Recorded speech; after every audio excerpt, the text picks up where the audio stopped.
Hey guys, in this video we're going to be checking out the top 5 best monitors for programming that are available on the market for their true quality. I made this list based on my personal opinion and hours of research and have listed them based on popularity, quality, price, durability, user opinions, and more. If you want to see more information and the updated price, you can check out the description below. And also, make sure to subscribe for more reviews. Okay, so let's get started with the video.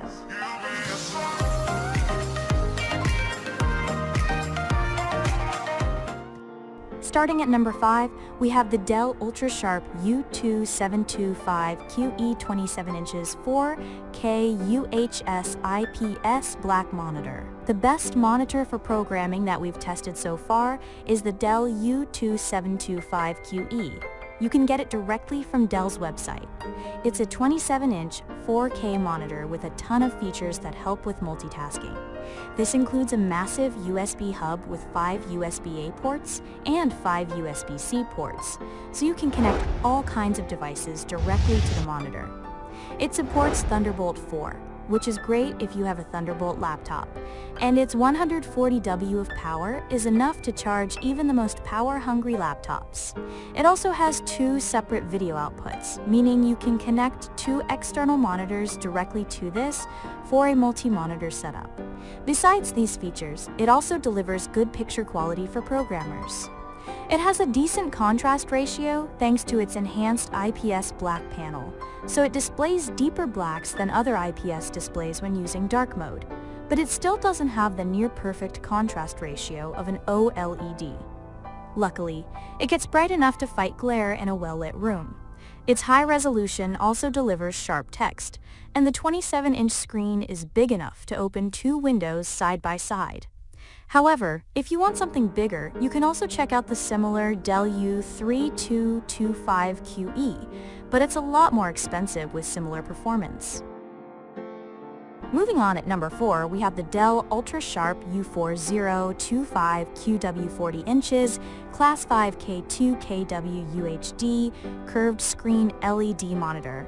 If you find the 16:9 aspect ratio of the Dell U2725QE too narrow, and you prefer an ultra-wide screen with a 21:9 aspect ratio, check out the Dell U4025QW. The main advantage of getting this is if you want more horizontal screen space to open multiple windows next to each other. Besides that, it's actually very similar to the U2725QE, as it has the same number of USB ports, but one difference is that it doesn't have a DisplayPort output, so it only has 1 video output instead of 2. On the plus side, it uses an IPS black panel, so it displays fairly deep blacks in dark rooms. With a 5K 2K resolution, text looks incredibly sharp too. It even has good brightness, but its reflection handling is just okay, so visibility is an issue if you have it next to a sunny window. Keep in mind that this monitor is expensive, so you should only consider it if you're going to make full use of its large screen. However, there's also the Dell U3425WE if you want a cheaper ultrawide with a smaller screen, but text isn't as sharp due to its lower resolution. At number 3, we have the Asus ProArt Display 27 inches 4K HDR professional monitor. If you find that the ultra-wide screen of the Dell U4025QW is too big for your needs, and you don't have the budget for the Dell U2725QE, look into the Asus ProArt Display PA279CRV. With a 4K 27-inch screen, text is as sharp as on the U2725QE, but there are a few trade-offs for getting something cheaper. Firstly, it has fewer features as it has a smaller USB hub and doesn't support Thunderbolt or have a KVM switch. However, it still supports DisplayPort Alt mode with 90 W of power delivery, so you can easily connect your laptop to it, and it has 3 USB-A ports to connect other devices. Another difference with the U2725QE is that it has a much lower contrast ratio, so blacks look gray, which is disappointing if you use your system or program's dark mode. That said, it's still a great choice to use in a bright room, as it gets bright enough to fight glare and has good reflection handling. It also comes with a very ergonomic stand, making it easy to adjust to your ideal position. At number 2, we have the Dell P2423D monitor. If you're on a tight budget and can't afford the Asus ProArt display PA279CRV, the Dell P2423D is a good alternative that you can get for a cheaper cost. If you can't find it through any retailers, you can find it on Dell's website too.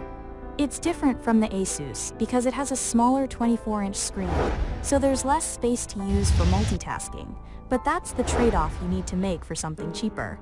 It also has a lower resolution, but text still looks sharp.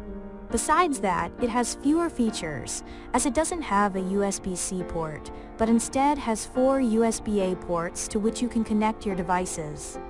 It's still good for work purposes, as it comes with an extremely ergonomic stand and has good reflection handling. However, it doesn't get bright enough to fight intense glare, so it's not good to use in a sunny room. You can check out the Asus ROG Strix XG27ACS if you want a brighter and bigger 1440p display, but it has worse text clarity due to its lower pixel density. And finally, at number 1, we have the Dell P2425H computer monitor. Should you be looking for the best monitor for coding that's cheap and simple? Then look into the Dell P2425H. You can get it for a cheap price from Dell's website. It's a basic entry-level monitor that has a lower resolution than the Dell P2423D, which is what you have to expect from low-cost monitors. This means text isn't as sharp, but the text clarity is decent, and it has the same 24-inch screen size as the P2423D. This also makes it a good choice if you need something small or you want to get 2 of them to use side by side. Regardless, it has more features than other cheap monitors, as it has a USB hub. It has 3 USB-A ports and a USB-C port, but it doesn't support DisplayPort Alt mode, so the USB-C port is meant for data transfer or charging, and not for video signals. Besides that, it also has an incredibly ergonomic stand, so it's easy to adjust. While its reflection handling is good, it doesn't get bright enough to fight intense glare, so it's best to use this in a dim room. Thanks for watching, guys. I hope you liked this video. If this video was helpful to you, please make sure to like, comment, and subscribe. If you have any questions related to this product, you can leave a comment down below. I will get back to you as soon as possible.